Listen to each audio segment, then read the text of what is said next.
kilala mo ako kaysa sa kilala ko ang aking sarili.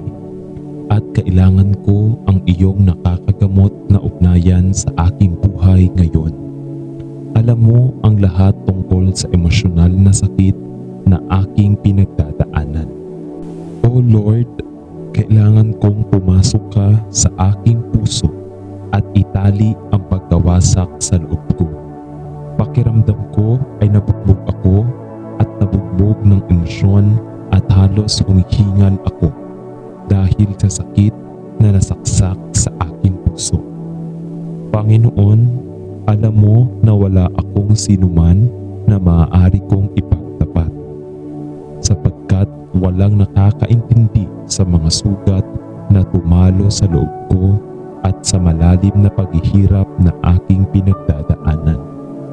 O Panginoon, lumapit ako sa iyo upang pagalingin ang aking damdamin. Pagalingin ang aking nasugatan na puso na ipinagdarasal ko. Pagalingin ang paghihirap na malalim sa loob. Panginoon, baha ang bawat sulok ng aking pagiging kasama ng iyong nakapapawi na balsamo at ang iyong nakakapagpagaling na pag-ibig. At i-root ang lahat ng mga negatibong emosyon na bumubulusok sa loob ko. Tulad ng isang nakakamanghang bulkan, paglabas ng etching walang bisa sa loob. Ang iyong pag-ibig at iyong kapayapaan, ang iyong pag-asa at ang iyong mabait na presensya at malumanay na dalhin ako bilang isang mabait na pastol ay magdadala ng isang takot, maliit na nasugatan na tupa. Panginoon, nagtitiwala ako sa iyo sapagkat alam kong ikaw lamang ang mapagkakatiwalaan. O Panginoon, naramdaman kong ang aking puso at ang aking buhay ay nasira sa 1,000 piraso at hindi ko alam kung ano ang gagawin o kung aling paraan upang lumiko. Pakiramdam ko ay wala akong lakas na naiwan at na ang lahat sa aking buhay ay naging isang kabiguan. Maawa ka sa akin at nagdarasal ako ayon sa iyong dakilang kabutihan at masaganang biyaya.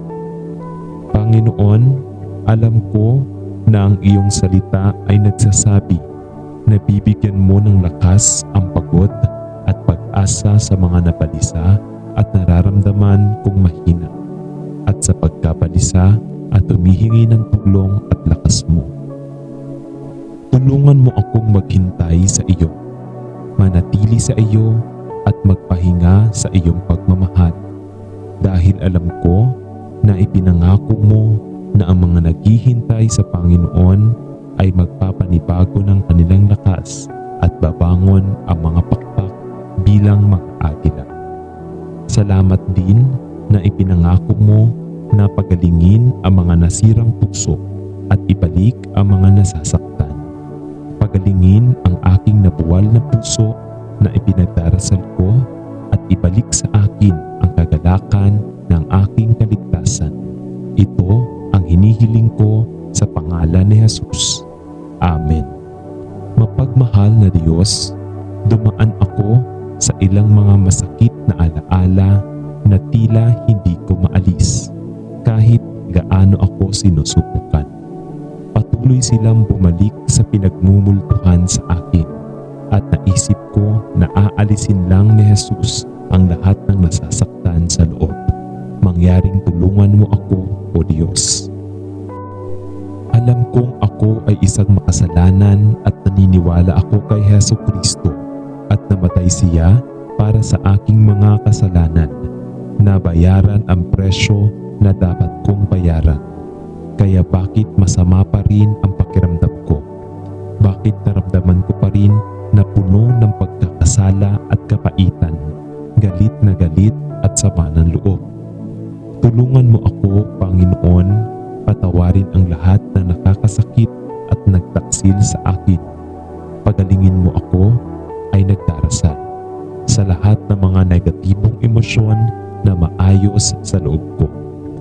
Paganahin mo akong ihinto ang pag-iisip tungkol sa masakit na mga alaala ng nakaraan at magtuon ng pansin sa lahat ng magagandang bagay na ginawa ni Jesus para sa akin at ang mga kamanghamanghang bagay na inihanda niya para sa akin sa langit at upang simulan upang tamasahin ang mga ito sa sandaling ito.